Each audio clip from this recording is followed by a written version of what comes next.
This is a 1990 Ford Bronco. Who cares about Broncos?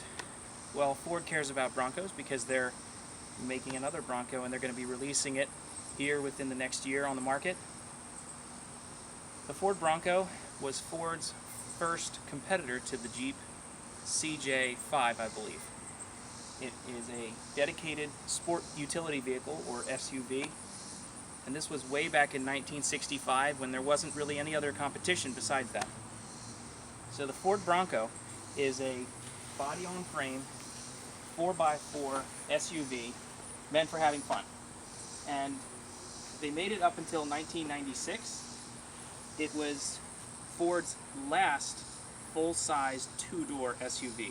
There was an Explorer with two doors in the late 90s, and I think they made it until about 2002. And there were other two-door SUV-like vehicles that they made, but this was the last full-size SUV with two doors that Ford made.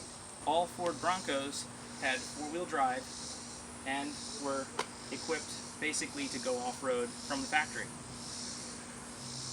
The 1990 Bronco was the last Bronco generation with a removable top. The later generation, that would be 1992 till 1996, the top was attached to the frame of the vehicle with semi-permanent screws in an effort to make the vehicle more crash-worthy. So this was the last model that you could actually take this top off fairly easily. It's about as easy as a Jeep hardtop to remove, which is to say it's going to take you probably 15 minutes, and you will need two people to help lift this off because this is not very lightweight. That said, once it is off, this was designed so that you can have passengers ride with that open top experience. This door weighs about 120 pounds. It's extremely heavy, has a power window assembly in it, really, really heavy. But let me climb in here. So you could also fold this rear seat down and fold it forward for increased cargo capacity.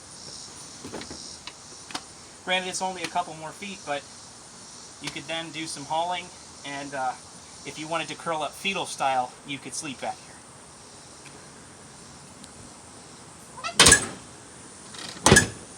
This rear seat, you'll notice, has these seatbelt reels or retention reels right here.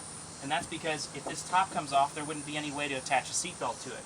But you can take this top off and have passengers riding around the back for a really cool open-air experience, just like a Jeep. The Ford Bronco is basically an F-150 chassis. From 1980 until 1996, it shared the full-size F-100, then became F-150 chassis, so it is full-size. Only difference being, of course, it comes standard with four-wheel drive, and in this case it has solid front axles, and also in the rear. Solid front and rear axles, for more articulation if you're going off-road. This is the XLT version, so it has electronic locking front four-wheel drive, or hubs. The interior is just like a standard F-150. You've got some badging that says it's a Bronco, and of course you don't have a bench seat in the front, although it was an option on some of the models. This one has a center console and bucket seats to make it feel a little more unique, more like an SUV. This XLT version has electronic four-wheel drive. There are push buttons right here, but the base model, or the custom, would have had a, as they say, four-on-the-floor lever right here to manually engage the four-wheel drive system. But this has electronic four-wheel drive and low-range engagement through a push button. You've got your rear window control right here, cruise control, no airbag, so good luck in a crash. And then your power window controls are down here on the left-hand side.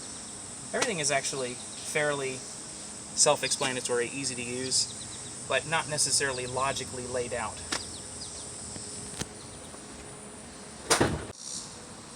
This Bronco has the 5-liter V8, similar to the Mustang GT and the Ford Thunderbird of the same time period.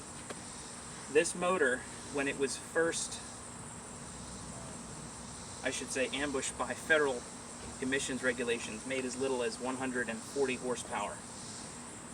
This version, through some developments that Ford created later on to overcome those emissions restrictions, makes 180 horsepower and 270 foot-pounds of torque.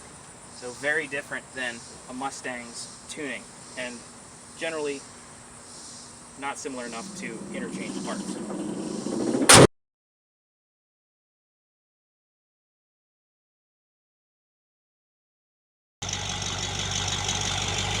Driving the 1990 Ford Bronco feels like driving a really old truck that has solid front rear axles. That said, it accelerates with adequate power and shifts fairly smoothly. The steering has very little feel and has a lot of slop, probably again because of the age and the lack of suspension maintenance in 30 years.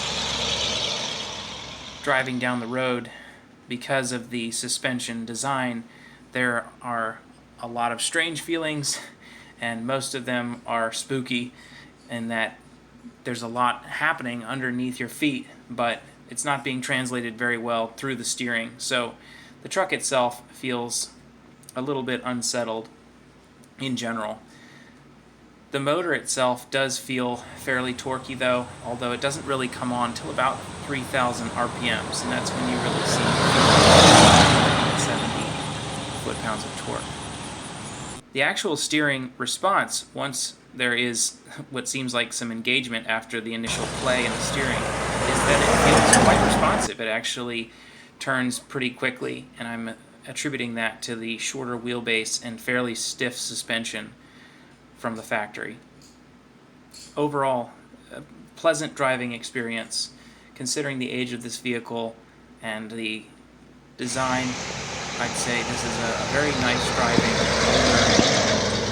truck of sorts. So this is the 1990 Ford Bronco. The Ford Bronco in this body style is slowly creeping up in value. So if you do have one that's in good shape, I would be reticent to just sell it to anybody.